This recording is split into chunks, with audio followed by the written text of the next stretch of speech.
Minecraft single player, you've at one point likely felt off. Things seem surprisingly quiet. It's the middle of the day, out in a forest, with leaves, grass, bees, and animals roaming around peacefully.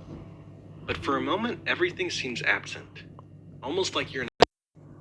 You break some dirt blocks, catch a glimpse of a name tag, only to realize it's just dirt particles.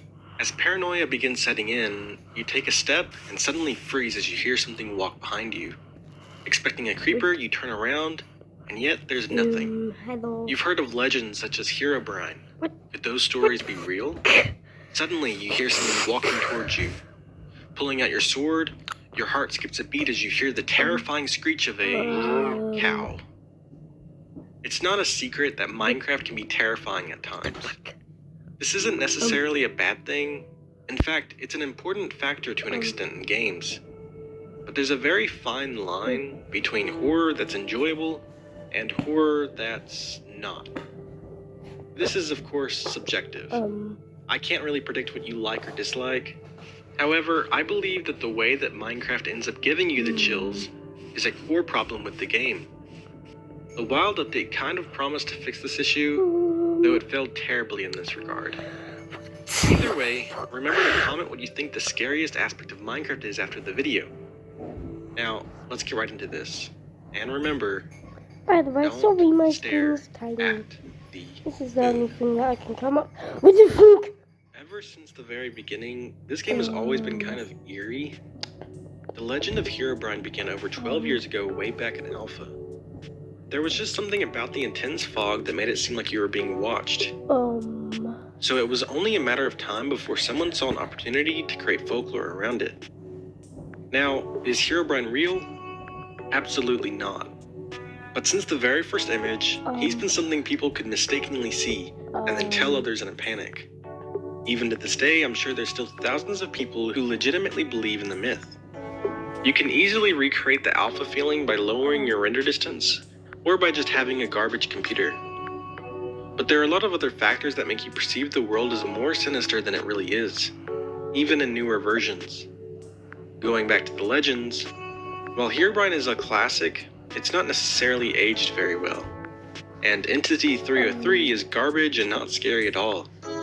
Personally, I find the Don't Stare at the Moon unfiction to be the best example of what's so terrifying about the game. If you ever get a chance, go up somewhere high and stare at the moon all night. Doesn't it make you feel uneasy? Like it's something you're not supposed to be doing? What? Speaking of the moon, it seems to have corrupted our world.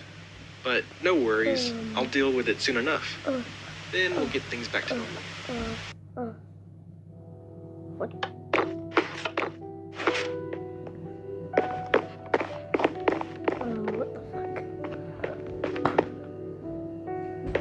Up to now, I've been extremely vague about what exactly is wrong with the game. So, I'll get to the point before my retention drops like a rock. Oh, and speaking of that, did you know that according to my statistics, only 1% of y'all currently watching will end up subscribing to my channel?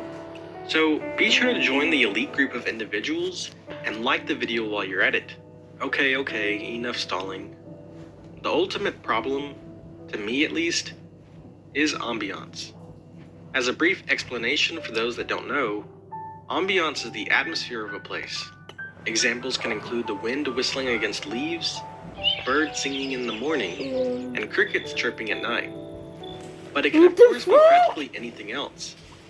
Ambient sounds is one of the most important aspects about life. Without it, you would quickly become unnerved as your internal bodily functions became deafeningly loud. Although please note that this is not necessarily the same as music. While there is a genre around atmospheric tracks, generally it's separate in that you're not meant to actively listen to or even be pleased by the sounds. They're just considered white noise that you'd expect to hear. Sure enough, if we load into Minecraft, there's almost no ambience besides the occasional pig snorting or chicken clucking. I find the lack of almost any sound incredibly disturbing, and it's what makes the overworld feel lifeless and lonely to so many people. You might be asking, how can this be fixed? Well, the game actually has a place where it's done perfectly. So let's head over there to see how it's different, and also get a break from this dump. Oh, sorry about that. Stupid ad. They're stupid, right? Yeah, they're stupid. Anyways. The Nether got a total overhaul back in 1.16. It went from being the most boring and pointless dimension to being arguably the most interesting. Now, while all the new biomes are really cool, my favorite aspect about the new Nether is by far the atmosphere created by Lena Raine, who's also made most of the newer music. Nether wastes feel like a massive, vast cavern. You can hear creaking from the ceiling and some unintelligible sounds. There's a constant fear that the tunnels could collapse at any moment and trap you in the depths. Crimson Forest are similar, but feel a bit more lively with what seems to be humid air blowing through the fungus trees. You can also hear what sounds like stretching, which is a bit freaky. Warped Forest are the rarest and most otherworldly. Probably due to the connection to the end, you will occasionally hear chimes, seemingly playing backwards. Not to mention the terrifying screech of an Enderman every now and then. Someone took my bloody phone. Soul Sand Valleys are absolutely desolate, but in the best way. You can practically feel the bone-dry winds coursing through the air, and every now and then you can hear the faint cries from long-lost souls. Considering how often gas spawn here, they also add a lot to this biome. The Basalt Delta is probably my favorite by far, though. With all the volcanic ash blowing past you, you can listen to what sounds like the chirps of a Geiger counter. Pair this with the occasional distant explosion or tunnel collapse. This magma-filled hellscape makes you feel like you should get out of there as soon as humanly possible. The Nether is utterly terrifying to be in, yet when you're there, you feel so much more immersed in the world. It feels visceral and real. This is one of the best examples for an open-world sandbox. But I'll also mention the end is a bit of an exception to the rule we created for the other dimensions. It's meant to feel almost completely empty and void. Yet the 15-minute C418 track that plays while there somehow makes the literal representation of nothing to feel more immersive than the overworld.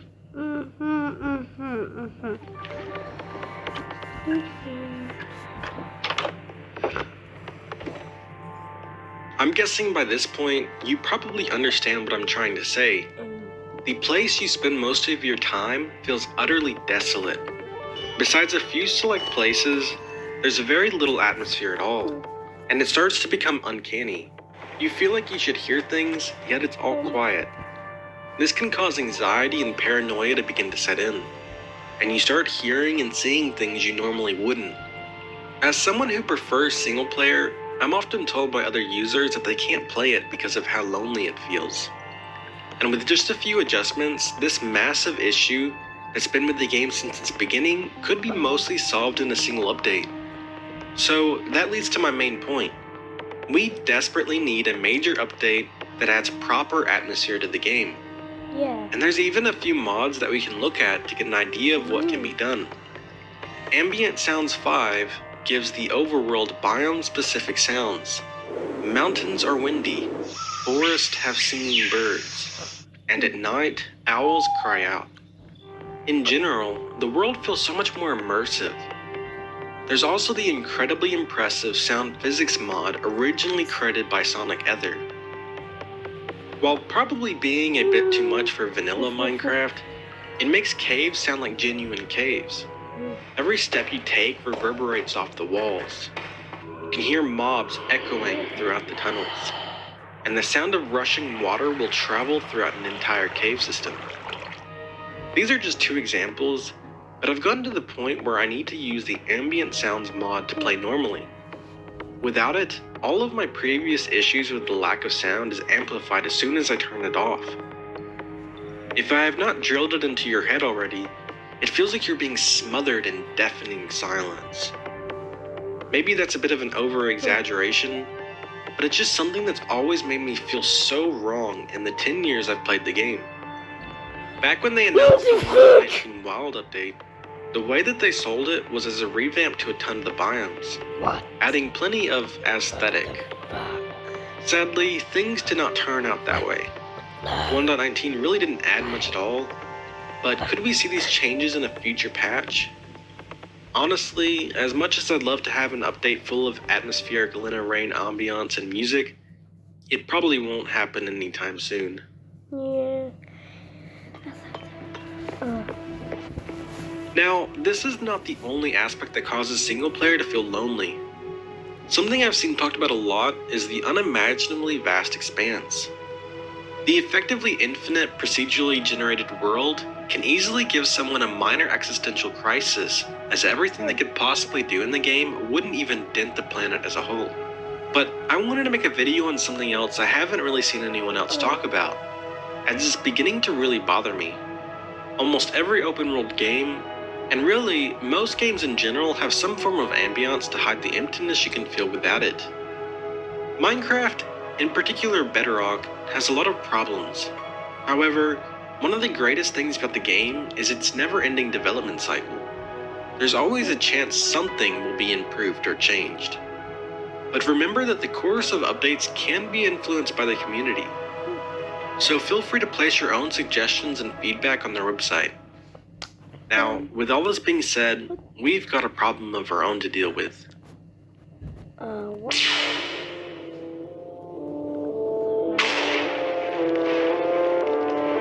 What the hell?